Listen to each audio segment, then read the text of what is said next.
पहला क्वेश्चन शुरुआत करते हैं फर्स्ट क्वेश्चन की। आप पोल में आंसर करते जाएंगे, 30 क्वेश्चंस आपके सामने आएंगे और ये आप लैंग्वेज 1 हो, लैंग्वेज 2 हो, हिंदी पेडागोजी की जब हम बात कर रहे हैं तो टॉपिक्स वही 7-8 हैं। इसके भी नोट्स अभी एडवांस में, इसके भी नोट्स आपको कल परसों तक मिल जाएंगे, हिंदी पेडागोजी के भी और इंग्लिश के भी, ईवीएस के भी।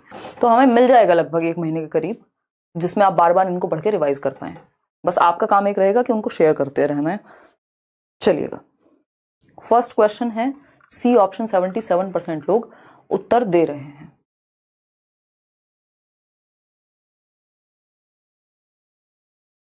कर दो टारगेट क्वीन। अगर किसी किताब में आपको लग रहा है बहुत ज्यादा डिफरेंसेस आ रहे हैं आंसर की में या कुछ गड़बड़ है, रिटर्न कर सकते हो, कर दो, है ना।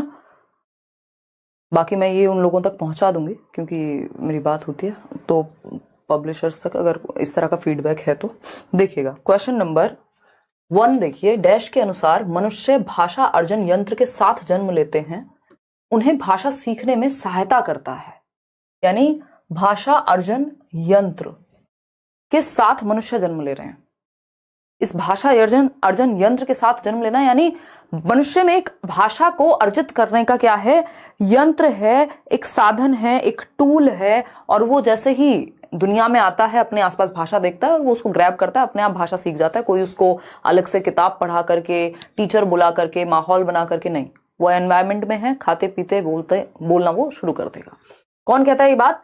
बिल्कुल सही कह रहे हैं। सिर्फ 71% लोग। इतने इससे आसान क्वेश्चन धरती पे नहीं बना है सीटेट के लिए कि भाषा अर्जन यंत्र किसने दिया है। अगर हमें यह भी नहीं पता, जन्मजात क्षमता होती है मनुष्य में भाषा को अर्जित करने की, ये चॉम्स्की का कथन है, तो दिमाग में बिठा लीजिए, है ना। भाषा अर्जन यंत्र, लैंग्वेज एक्विजिशन डिवाइस जिसको हम कहते हैं, लैंग्वेज एक्विजिशन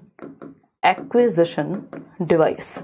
अगर हम इतने आसान क्वेश्चंस का भी सही उत्तर नहीं देंगे तो ऐसे कैसे चलेगा दीदी और भैयाओ, बताओ जरा। LAD, चॉम्स्की कहते हैं मनुष्य में जन्मजात आंतरिक क्षमता के साथ मनुष्य जो है जन्म लेता है भाषा को एक्वायर करने के लिए। अर्जन और अधिगम 2 अलग चीजें हैं। अधिगम होता है लर्निंग, जब आप एफर्ट करके बुक्स के थ्रू, टीचर्स के थ्रू, स्कूल जाकर के आप सीख रहे हैं लैंग्वेज को, जैसे आप इंग्लिश सीखते हैं, तो वो भाषा अधिगम है, लर्निंग है। लेकिन भाषा अर्जन यानी अगर आपको माहौल मिल गया आप भाषा को एक्वायर कर लेंगे। एक्विजिशन की आप में क्षमता है, अर्जन की आप में क्षमता है और जन्मजात क्षमता है। और ये जो आपका भाषा अर्जन यंत्र है, ये सबसे ज्यादा जो प्रभावी होता है वो आपके जीवन के शुरुआती 5 साल तक होगा, यानी अर्ली चाइल्डहुड, पूर्व बाल्यावस्था तक ये बहुत ज्यादा प्रभावी रहेगा। इसीलिए आप देखते हैं छोटे बच्चे को, मान लीजिए आप हैं 30 साल के और आपका बच्चा है कितना, 3 साल का या 4 साल का।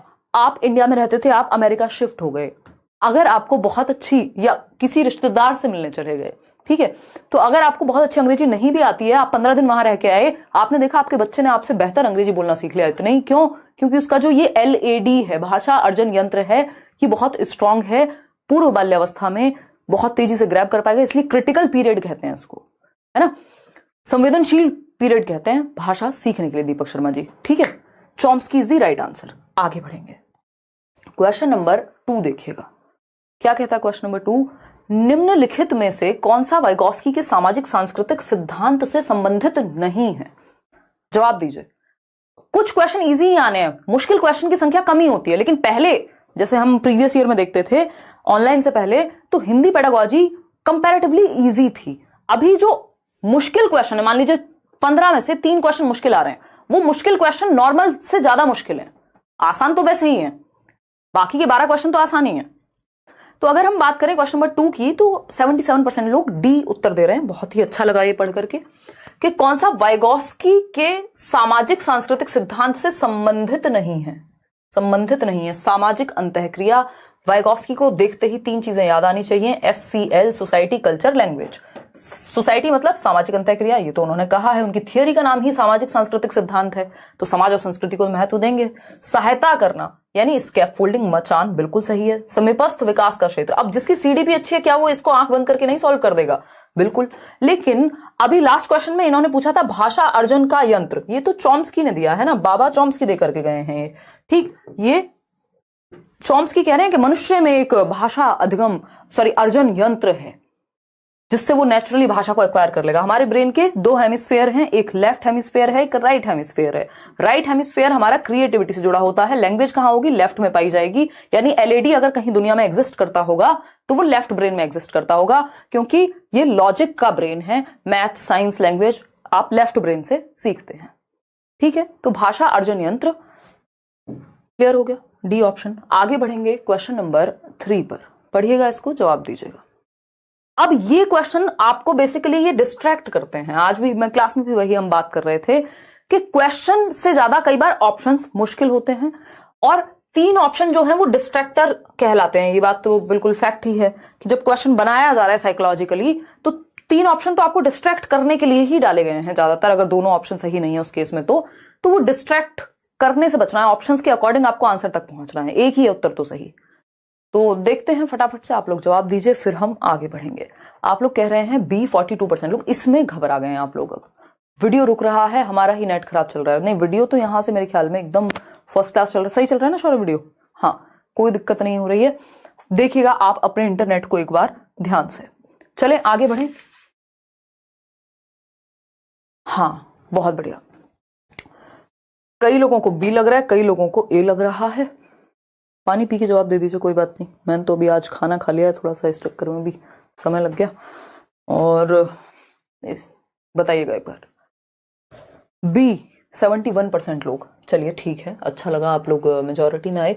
दिए गए कथनों में से उस कथन का चयन कीजिए जो प्रारंभिक साक्षरता को बढ़ावा दे, यानी जो बेसिक लिटरेसी है कि हमें बेसिक नंबर का ज्ञान हो जाए, थोड़ा भाषा का हम इस्तेमाल करना सीख जाएं, है ना, अपने डे टू डे लाइफ में थोड़ा यूज कर पाए। ठीक है जी। दिसंबर से जनवरी वाला सारा क्वेश्चन पेपर 2 का सारा सेट टेलीग्राम पे डाल दीजिए। साइट पे नहीं मिल रहा है। नाजिया, आज सीटेट की साइट ने परेशान करके रखा हुआ है। मुझे भी आपको दूसरा सेट कराना था, बट इनकी वो जो प्रीवियस ईयर पेपर डाउनलोड वाला ऑप्शन है वो कुछ गड़बड़ा गया है, मतलब साइट डाउन है, तो डाल देंगे, डोंट वरी। देखिएगा, प्रारंभिक साक्षरता यानी बेसिक लिटरेसी को बढ़ावा देने वाली सर्वश्रेष्ठ रणनीतियां कि बच्चा बेसिकली नॉर्मल लाइफ में लैंग्वेज का प्रयोग करना सीख जाए। पहला ऑप्शन है भाषा विकास के आरंभिक वर्षों में अभिभावकों द्वारा की गई बातचीत, यानी जो उसके एनवायरमेंट में आसपास में बातचीत हो रही है उससे वो प्रारंभिक साक्षरता उसके अंदर आएगी। दुनिया की भी जानेगा, दुनिया को भी थोड़ा बहुत थोड़ा भाषा का प्रयोग कर पाएगा। सही बात है, सुंदर बात है, सस्ती बात है, टिकाऊ बात है, कोई दिक्कत नहीं है। ठीक है जी। अब आता है बी ऑप्शन, बच्चों को कहानियां पढ़कर सुनाना। चलो, बच्चे माँ बाप कई बार कहानियां सुनाते हैं तो सुनने से भी उनको इमेजिनेशन, कल्पना विकसित हो रही है, श्रवण शक्ति विकसित हो रही है, श्रवण कौशल बेहतर हो रहा है, फिर मौखिक कौशल भी बेहतर होगा। जब वो सुनेंगे तो कल्पनाशीलता तो आएगी ही आएगी, और दुनिया के बारे में भी पता लग रहा है। तो यानी वो बेसिकली क्या कर पाएंगे, क्वेश्चंस पूछेंगे जब वो कहानी सुन रहे होंगे, तो बेसिक लिटरेसी उनमें आएगी। अपने मित्र को, इसको भी सही मान लेते हैं, अपने मित्र को पत्र लिखने के लिए कहना। अब प्रारंभिक साक्षरता, पत्र लिखने के लिए कहना, इतना एडवांस अभी बच्चा नहीं हुआ है। हम तो प्रारंभिक की बात कर रहे हैं कि वो बेसिकली यूज कर ले थोड़ा बहुत। बच्चों को पन्ने पर वाक्य की नकल करने के लिए थोड़े एडवांस हो गए फिर। तो ए और बी ही सही है, यानी आप लोग सही उत्तर दे रहे हैं इतनी देर से। ए तथा B is the right answer. बाकी सी और डी सही नहीं है, तो जिसमें भी सी और डी है वो ऑप्शन अपने आप हट जाएंगे। इसमें भी सी डी है, इसमें भी, तो बाकी के तीनों ऑप्शन तो हट ही जाएंगे। क्वेश्चन नंबर 4 देखिएगा एक बार, क्या कहता है क्वेश्चन नंबर 4। नए शब्दों के अर्थ सिखाने की बजाय संदर्भ में नए शब्दों के अर्थ सिखाना या सीखना। इस संदर्भ को बहुत महत्व देते हैं हम कि भाई नए शब्द मान लीजिए उनको रटवा रहे हैं हम लिखवा करके, उससे अच्छा है कि जब आप एक कहानी पढ़वा रहे हैं तो उसी संदर्भ में उस शब्द का मतलब क्या है उसको आप समझ जाएं। सही बात है। ग्रामर को, व्याकरण को सिखाने की भी हम कॉन्टेक्स्ट में ही बात करते हैं कि बच्चा क्या है, संदर्भ में सीख ले। ठीक बात है। अक्सर बच्चों को भ्रमित करता है, भाई संदर्भ में सिखाना हमेशा याद रखिएगा। संदर्भ से पॉजिटिव वर्ड लैंग्वेज डेवलपमेंट के लिए, भाषा विकास के लिए, भाषा शिक्षण शास्त्र के लिए एग्जिस्ट नहीं करता है ना। तो संदर्भ बहुत ही पॉजिटिव शब्द है पेडागोजी का, तो भ्रमित कैसे करेगा।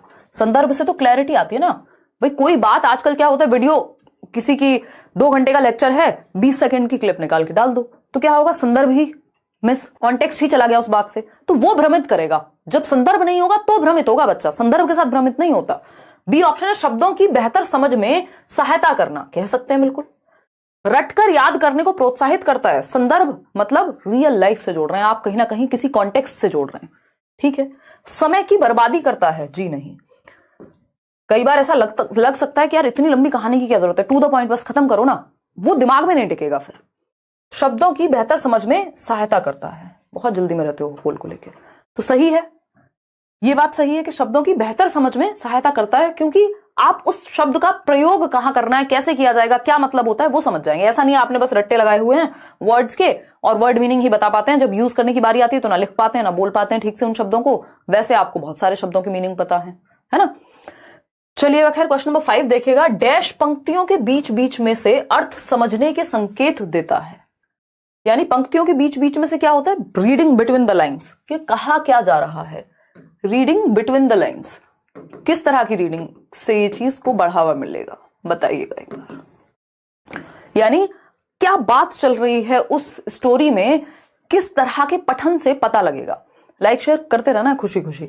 देखिए, विस्तृत पठन से, सस्वर पठन से, तेज गति से पठन, निर्देशित पठन, बताइएगा। सस्वर होता है लाउड रीडिंग, विस्तृत पठन में तो फिर आपको बीच बीच में से नहीं, वहां तो सब आपको सारा ही पता लग जाएगा फिर, ठीक है ना। तो इसका सही उत्तर निर्देशित पठन जैसा तो गाइडेड की तो यहां बात ही नहीं होगी, तेज गति से पठन है, सी ऑप्शन, ठीक है ना। सस्वर पठन तो उच्चारण को अच्छा करने के लिए है, कई बार इसमें समझने में भी चीजें मिस हो जाती हैं। तो पंक्तियों के बीच बीच में से अर्थ, बिटवीन द लाइन, जब आप मान लीजिए कोई बुक खोली आपने पहले से पढ़ी हुई है, फटाफट आप पढ़ते जा रहे हैं, देख रहे हैं अच्छा ये बात चल रही है, ये बात चल रही है, आप पैराग्राफ भी पढ़ रहे हैं तो यही होगा। आगे बढ़ेंगे, C option is the right answer. Question number 6 देखिएगा, थोड़ा सा बड़ा क्वेश्चन है। क्वेश्चन नंबर 6 कहता है, एक शिक्षिका भाषाई विकास के आरंभिक वर्षों में प्रतिदिन अपनी कक्षा घेरा समय सर्कल टाइम से शुरू करती है, जहां वह प्रत्येक बच्चों को एक विशेष विषय पर बोलने के अवसर प्रदान करती है। यह एक महत्वपूर्ण रणनीति है।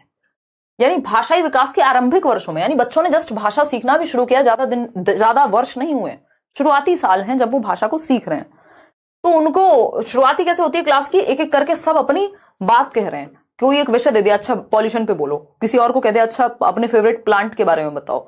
तो बच्चे क्या कर रहे हैं, यहां अभिव्यक्त कर रहे हैं जो भी उनको उस विषय के बारे में पता है। बात तो सुंदर लग रही है, देखते हैं। पठन कौशल को विकसित करने के लिए महत्वपूर्ण है, पढ़ने की तो यहां बात ही नहीं हुई है। अक्षरों की पहचान के लिए पढ़ने की बात ही नहीं हुई है सरकार। प्रारंभिक साक्षरता के लिए, हाँ बेसिक लिटरेसी इसमें आएगी। बोध पठन के लिए पठन पठन पठन नहीं, भाषा को प्रयोग कर ले बच्चे, उतने की ही बात हो रही है। जब किसी विषय पे बोलने को कहा गया, इसका मतलब ये थोड़ी कि वो रट्टे लगा करके आए, किताब से पढ़ के बताएं, ऐसा कुछ नहीं है। आपको क्या आता है उस पे बोलना है। तो प्रारंभिक साक्षरता के लिए कह सकते हैं, ये बात नहीं कह सकते, कह सकते हैं बिल्कुल, कोई दिक्कत नहीं हो रही इस बात को कहने में। आज थोड़ी सी मैं टायर्ड हूं, कह सकते हो आप, तो थोड़ा ऐसा क्या कहें, मजे लेने वाले मौके भी धीरे धीरे मेरी शायद तबीयत खुलेगी आप लोगों से बात करके। वेरी वेरी थैंक यू, आपकी वजह से बीएड करने में मजा आ रहा है। बस मजे ही आने चाहिए जीवन में, मजे में आप सिखाएं दूसरों को और सीख जाएं, बस इससे अच्छा और कुछ नहीं हो सकता। सी ऑप्शन है, प्रारंभिक साक्षरता बच्चे में डेवलप हो जाएगी जब वो डेली बेसिस पे आएगा, अपने आप को थोड़ा सा एक्सप्रेस करना सीखेगा, भाषा का प्रयोग सीखेगा, दूसरों को प्रयोग करते हुए देखेगा कि कैसे बोल रहे हैं। पढ़ने की तो यहाँ बात ही नहीं हुई थी। क्वेश्चन नंबर 7 देखिएगा, वर्णों की रूपरेखा बनाना डैश प्रभावशाली रणनीति का उदाहरण है। जवाब दीजिए, जवाब दीजिए। कितने लोग हैं हम लोग, अभी 24,000 लोग जुड़े हुए हैं, 8,300 लोगों ने लाइक किया है। अब कई लोग कहेंगे हम यहाँ लाइक करने नहीं आते हैं, कोई बात नहीं, आप सेशन देख लीजिए, है ना, लेकिन आप लाइक भी कर सकते हैं। ठीक, देखिएगा फटाफट से जवाब दीजिएगा, फिर हम आगे बढ़ेंगे। ए ऑप्शन, वर्णों की रूपरेखा बनाना शिक्षार्थियों में शब्द संपदा के संवर्धन के लिए हेल्पफुल है, व्याकरणिक नियमों को सीखने के लिए, पठन सामग्री में व्याकरण को एकत्रित करने के लिए, प्रक्रिया लेखन के लिए। अभी तो आप बेसिक समझ रहे हैं कि कैसे कौन सा वर्ण कहां प्रयोग किया जाता है, तो अभी तो आप शब्द भंडार आपका बेहतर होगा अगर आप इनको समझ पाएंगे, तब जाकर के शब्द की तरफ जाएंगे। अभी पूरा पढ़ना व्याकरण नियम तो बहुत दूर की बातें हैं। तो शिक्षार्थियों में शब्द संपदा के संवर्धन के लिए बेसिकली उनका जो शब्द भंडार है वो बेहतर होगा, यदि आपको आइडिया लग गया है कि कहां पे किस वर्ण को, किस अक्षर को प्रयोग किया जाता है किस शब्द के अंदर। A option is the right answer. आगे बढ़ेंगे, क्वेश्चन नंबर 8 देखिएगा क्या कहता है। क्वेश्चन नंबर 8 ये कहता है, भाषा अधिगम के डैश सैद्धांतिक दृष्टिकोण से स्पष्ट है कि बच्चे प्रयत्न तथा त्रुटि से भाषा सीखते हैं। त्रुटि एवं प्रयत्न का सिद्धांत, त्रुटि एवं प्रयत्न का सिद्धांत, ये आपके नोट्स में मैंने बहुत ही कम शब्दों में पुट किया है, क्योंकि एक तो ये बहुत जद्दोजहद है कि मैं नहीं चाहती कि वो नोट्स बहुत बड़े हो जाएं, सब कुछ भर दिया जाए उनमें, फिर तो आप किताबें ही पढ़ रहे हैं, ऐसे तो क्या फायदा है। तो बहुत काम की चीजें, टू द पॉइंट चीजें आपको मिले, उस चक्कर में मेरे सर में दर्द हो चुका है। बट मजा बहुत आएगा जिस दिन आपको मिलेंगे वो, मतलब कल ही मिल जाएंगे। बहुत अच्छा लगेगा, मतलब आपको मैं पहले से ही सोच पा रही हूँ। देखिएगा बी ऑप्शन है, 44% लोग कह रहे हैं। त्रुटि एवं प्रयास, ट्रायल एंड एरर। याद कीजिए एक व्यक्ति नाम के व्यक्ति थे, सुन रहे हो मेरे को, व्यक्ति नाम के व्यक्ति, क्या कहते थे उन व्यक्ति नाम के व्यक्ति को? थॉर्नडाइक कहते थे कि व्यक्ति प्रयास करता है, त्रुटियां होती हैं, फिर से प्रयास करता है, फिर अधिगम हो जाता है एक टाइम पे। और थॉर्नडाइक क्या है? व्यवहारवादी हैं। त्रुटि एवं प्रयास यानी बिहेवियरिस्टिक बात है, कॉग्निटिविस्ट नहीं है, वो तो दिमाग के प्रयोग की बात करेंगे या थिंकिंग स्किल्स की, रीजनिंग की बात करेंगे। संज्ञानात्मकवादी बार बार प्रयास की आदत डलने की बात सिर्फ व्यवहारवादी करते हैं। सामाजिक सांस्कृतिक में तो फिर आपके वाइगॉस्की आ जाएंगे। तो बी ऑप्शन एकमात्र सही उत्तर यहां कहलाएगा। आगे बढ़ेंगे और इनके 3 मुख्य नियम हैं कि बच्चे ने गलती की, फिर से बोला, फिर से ट्राई किया, तो वैसे वो भाषा सीखेगा। तो ये व्यवहारवादी परिप्रेक्ष्य है। क्वेश्चन नंबर 9 है, प्रक्रिया आधारित लेखन उपागम के सोपानों के लिए सही क्रम का चयन कीजिए। अब ये बड़ा, इसको मुश्किल क्वेश्चन आप कह सकते हैं, क्योंकि अब तक तो ये प्रोडक्ट और प्रोसेस राइटिंग पूछते थे। प्रोसेस राइटिंग में आप बह रहे हैं, चीजें कुछ किसी बारे में लिख रहे हैं, है ना, किसी थॉट प्रोसेस पे आप एक काम कर रहे हैं, कोई निबंध लिख सकते हैं। प्रमोद कह रहे हैं आपने स्कूलिंग कहाँ से की है, प्लीज रिप्लाई। मैंने गांव से भी की है, फिर बुलंदशहर से की है, फिर दिल्ली से की है, फिर टीचिंग ट्रेनिंग दिल्ली से की है, ग्रेजुएशन यहीं से हुई है, तो अच्छा खासा समय, लगभग 10वीं तक बुलंदशहर। 17 मार्क्स से आए थे हिंदी में, इस बार कम से कम 25 तक आ जाएंगे। अपना पैसेज में भी स्कोर करने की कोशिश करनी है। 15 में से 12-13 यहाँ ले लेने हैं पेडागोजी में, और फिर पैसेज में अच्छे मार्क्स उठाने हैं। देखिएगा वो प्रैक्टिस का तरीका मैं एक वीडियो बना चुकी हूँ, पैसेज को कैसे करना है। इसमें मिक्स्ड आंसर आ रहे हैं। डी ऑप्शन 41% लोग कह रहे हैं, समझते हैं। डी का मतलब है कि आप रूपरेखा बनाने से शुरू कर रहे हैं कहानी को, तो उसका मतलब आप रट्टे लगाने की कोशिश कर रहे हैं। ठीक, पहले आप मंथन तो करेंगे कि किस बारे में बात होनी है, लिखने क्या वाले हैं। फर्स्ट स्टेप यहां सी होगा, ई नहीं होगा। उसके बाद आप रूपरेखा बनाएंगे। ठीक, फिर जाकर के एक प्रारूप तैयार करेंगे, किस तरह का स्ट्रक्चर होने वाला है। फिर जाकर के क्या करेंगे, अब जो भी आपने तैयार किया है एक, उसकी पुनरावृत्ति करेंगे, देखेंगे उसमें और क्या कर सकते हैं। फिर क्या करते हैं, फिर प्रूफ रीड करते हैं। सब कुछ हो गया तैयार, वो नोट्स में आपको कितने दिनों से दिखा रही हूं, बट उनकी प्रूफ रीडिंग इतनी बार हो चुकी है, उनमें इतनी एडिटिंग हो चुकी है, इतनी चीजें हो चुकी हैं। ठीक, तो प्रूफ रीड करेंगे फिर, और फिर लास्ट में जाकर के अंतिम स्वरूप देना कि फाइनली अब प्रूफ रीड हो चुके हैं, फाइनली ये है आपका फाइनल टच, ए ऑप्शन। आगे बढ़ेंगे नेक्स्ट क्वेश्चन पे। क्वेश्चन नंबर है 10। ड्रिलिंग यानी दोहराव डैश की एक प्रमुख प्रविधि है, यानी टेक्निक है। ड्रिलिंग किसके अंदर आती है, यानी प्रैक्टिस आप इसको कह लीजिए या रेपिटेशन कह लीजिए, किसके अंदर आएगा। समग्र भाषा उपागम होता है, होल लैंग्वेज लर्निंग, यानी आप लैंग्वेज को एक कंप्लीट वे में सीख रहे हैं। जैसे कि स्टोरी के माध्यम से जब आप सीखते हैं तो वो समग्र भाषा उपागम में आता है कि आप सुन भी रहे हैं, इमेजिन भी कर रहे हैं, बोलना भी सीख रहे हैं, बहुत कुछ सीख रहे हैं एक साथ। तो इसमें बार बार दोहराव की जरूरत नहीं होती, तो ये तो हट गया। संप्रेषणात्मक उपागम में सिर्फ आप कम्युनिकेट करते हैं, जरूरी नहीं बार बार आप रिपीट करें चीजों को। कम्युनिकेशनल जो टीचिंग लर्निंग है उसमें CLT जिसको कहते हैं कम्युनिकेटिव लैंग्वेज टीचिंग, तो उसमें आप बच्चों को संप्रेषण करने देते हैं, वो गलत बोल रहे हैं तो बोलने देते हैं। इसमें बार बार दोहराव की, सेम बात को रिपीट करने की, ड्रिल का मतलब ये सेम बात रिपीट कर रहे हैं आप। व्याकरण अनुवाद विधि और खेल विधि, खेल विधि में भी बच्चा एक्टिव होगा। ये थोड़ा मैंने आपको वैसे भी कहा हुआ है, ड्रिल जहां मिले समझ जाओ कि थोड़ा बोरियत वाली बात है ना, बोरिंग बात है। ये बोरिंग बात व्याकरण अनुवाद विधि से जुड़ी हुई है कि जब आप ग्रामर ट्रांसलेशन करते हैं तो आप नियमों का बार बार आप क्या करते हैं, मान लीजिए ग्रामर का कोई रूल पढ़ा और इंग्लिश का रूल हिंदी में पढ़ रहे हैं, और फिर ऐसे ही नाउन पढ़ा तो उसके 50 फिर क्वेश्चन प्रैक्टिस करेंगे। तो ये ग्रामर ट्रांसलेशन में प्रयोग होता है, जो दोहराव है आपका, सी ऑप्शन सही होगा यहाँ। Question number 11। क्वेश्चन नंबर 11 देखिएगा, बच्चों के द्वारा पठन तथा लेखन में की गई त्रुटियां, गलतियां, ये बहुत इंपॉर्टेंट है। लगभग पेपर में कम से कम भी 5 सवाल ये एरर्स से मिल जाएंगे आपको, 4 से 5 सवाल। और एरर्स आपको सिंपल ध्यान रखना है, बहुत ही पॉजिटिव चीज है। बच्चे की थिंकिंग में विंडो देते हैं हमें, तो गलतियां गलत नहीं है, ये याद रखना है। ऐसा कोई नहीं जिसने सीखा है और गलती नहीं की। क्या कर रहे हो भाई, है सफाई कर रहे हो, मत करो, छोड़ दो, हमारे लैपटॉप को तुम गंदा ही रहने दो, ठीक है ब्रो, हमको कोई समस्या नहीं है धूल से। देखिएगा बहुत ही बढ़िया, ए ऑप्शन 86% लोग कह रहे हैं, यानी त्रुटियां अधिगम के लिए सीढ़ी हैं। मुझे बहुत खुशी हुई, आप समझ गए मेरी बात को। गलतियां क्या हैं? बढ़िया हैं, होने दो। मतलब इसका मतलब ये नहीं है कि गलतियां ही होने दो, गलतियां होने दो और होने ही दो, ये गलत है ना। जैसे कई लोग कहते हैं लिसनिंग, स्पीकिंग, रीडिंग, राइटिंग ये होने चाहिए 4। मनोवैज्ञानिक तरीका जो है वो ये है कि सुनना, बोलना, पढ़ना और लिखना। अब सिर्फ ये ही है, ये गलत है, लेकिन होना ये चाहिए, है ना। इसी क्रम में सीखे जाते हैं, ये गलत है, लेकिन हाँ क्रम यही है। भाषा विकास में बाधाएं, गलतियां बाधाएं नहीं बनती। प्रवाह प्राप्त करने में रुकावटें, अगेन ये नेगेटिव है, और एरर क्या है? पॉजिटिव वर्ड है। ठीक, बच्चे की गलतियां। भाषा सीखने में व्यक्ति की अयोग्यता, इनेबल है, अगर गलती कर दी, अनेबल है, फिर वो नहीं सीख पाएगा। भाषा अधिगम के लिए सीढ़ी है। गलतियां क्या है? पता लगेगा ऊपर कैसे जाना है, समझ में आ गया आपको। अब आप 2 स्टेप आगे जाएंगे उसको ठीक करके। तो A option is the right answer. Question number 12 देखिएगा, आसान सा सवाल है। भाषा अधिगम के रचनावादी उपागम में, रचनावादी समझते हैं, कंस्ट्रक्टिविस्ट। रचना यानी बच्चा क्या है? सक्रिय होगा, एक्टिव होगा। ठीक, कंस्ट्रक्टिविस्ट प्याजे, वाइगोस्की क्या है? रचनावादी लोग हैं। इतनी बात क्लियर है, कोई दिक्कत परेशानी नहीं है। पीक टॉपिक के लिए न्यू स्ट्रेटेजी बता दीजिए। बताएंगे यार, पहले मेरे को नोट से फ्री हो जाने दो। अगले 2-3 दिन में बैंड बजी हुई है एकदम, और ऊपर से कुछ इवेंट्स और हैं, उनको भी कैंसिल नहीं कर सकते, बड़े इवेंट्स हैं, मत पूछो। देखिए बताइएगा, सी ऑप्शन कह रहे हैं 84% लोग। जिज्ञासा आधारित अधिगम, बिल्कुल सही बात है। बच्चा एक्टिव कहाँ है? प्रभावकारी औजार के रूप में ड्रिल, दोहराव, इसको तो हम नेगेटिव मानते हैं, इससे तो बोरियत होती है। रचनावाद में नहीं आता है ये बार बार प्रैक्टिस करना। आदत का निर्माण यानी एक हैबिट डलवा दो, ये व्यवहारवाद का हिस्सा है। दोनों ही, ड्रिल भी और ये आदत का निर्माण भी। जिज्ञासा, क्योंकि आदत कैसे पड़ेगी? बार बार रिपीट करने पे। जिज्ञासा आधारित अधिगम यानी क्यूरियोसिटी बेस्ड लर्निंग, जहां बच्चा एक्टिव हो, वो रचनावादी उपागम है। बिल्कुल सही बात है, बच्चे की जिज्ञासा को फुलफिल करेंगे।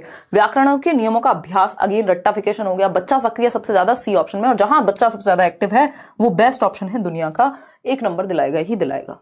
क्वेश्चन नंबर 13 देखिएगा, national education policy. National education policy को भी अलग से प्रॉपर नोट्स में डाला है, कंप्लीट डिटेल में थोड़ा सा डाला है।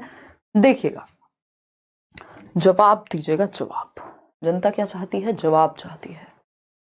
ऑल सब्जेक्ट के नोट्स मिलेंगे, बट एसएसटी और साइंस के नहीं मिलेंगे, उसके अलावा मिल जाएंगे। देखिएगा, उसके अलावा Hindi, English, math, CVS, CDP, कोई कह रहा है हम तो पूछेंगे, माही है ये शायद। देखिएगा सही है। क्वेश्चन नंबर 13 देखिए, बुनियादी स्तर पर एनईपी यानी एक बेसिक लेवल पे जो नेशनल एजुकेशन पॉलिसी है, किस चीज पर ध्यान केंद्रित करती है? बच्चे की भलाई पे ही करेगी, और क्या है? बच्चे की भलाई से ऊपर किसी भी पॉलिसी के लिए क्या हो सकता है? ये तो हमारा फंडा है। तो ए ऑप्शन है साक्षरता पर, बी ऑप्शन है साक्षरता तथा अंक ज्ञान पर, प्राकृतिक विज्ञान पर, सामाजिक अध्ययन के शिक्षण पर। ये सब तो बाद में आएगा, पहले बेसिक लिटरेसी तो पता हो बच्चों को, बेसिक लिटरेसी तो आती हो। क्यों इतने गलत आंसर देते हो यार? आंसू आ गए मेरे ये आंसर देख करके। 28,000 लोग जुड़े हुए हैं, 12,000 लोगों ने लाइक किया है, उसमें से 13-14,000 लोगों ने वोट किया है आंसर के लिए, और उसमें से भी 40% लोग डी ऑप्शन कह रहे हैं, और ए ऑप्शन कह रहे हैं 34% लोग। क्या करूं मैं, है क्या करूं मैं? आखिर एक ने भी सही उत्तर नहीं बताया। कितने लोग हैं जो सही उत्तर दे रहे हैं? देखूं एक बार, 9% लोग, सिर्फ 9% लोग। क्या इन्हीं 9% लोगों को सीटेट क्लियर चाहिए? ये तो इतना आसान था। मतलब हम एनईपी के बेसिक क्वेश्चन भी नहीं कर रहे। मैंने एक सेशन कराया हुआ है नेशनल एजुकेशन पॉलिसी पे, सिर्फ उसको भी देख लीजिए, आपको समझ में आ जाएगा कि बेसिक अर्थमेटिकल स्किल्स आपको आती हो, और बेसिक न्यूमरेसी स्किल्स जिसको वो बोल रहे हैं, जिसमें भाषा का प्रयोग और बेसिक मैथ्स का कैलकुलेशन वगैरह आपको आता हो। तो साक्षरता तथा अंक ज्ञान पर फोकस करती है, सिर्फ साक्षरता पर नहीं, बेसिक न्यूमरेसी स्किल्स भी तो आए, लिटरेसी के साथ साथ न्यूमरेसी भी आए। ठीक है, तो B option is the right answer, ध्यान रखेंगे इस बात को। क्वेश्चन नंबर 14 देखिएगा, क्या पूछा है? निम्नलिखित में से कौन सा मौखिक संप्रेषण को बढ़ावा नहीं देता? मौखिक संप्रेषण यानी ओरल कम्युनिकेशन। जब आप बात कर रहे हैं, जैसे मैं और आप अभी बात कर रहे हैं, हालांकि आप उधर से लिख के बात कर रहे हैं, बट जैसे मैं और शौर्य यहाँ बैठे हैं, तो हम अगर बात करें जैसे कल हमने लास्ट में किया, तो वो मौखिक संप्रेषण है, यानी हम ओरल लैंग्वेज का यूज कर रहे हैं एक दूसरे से बात करने के लिए।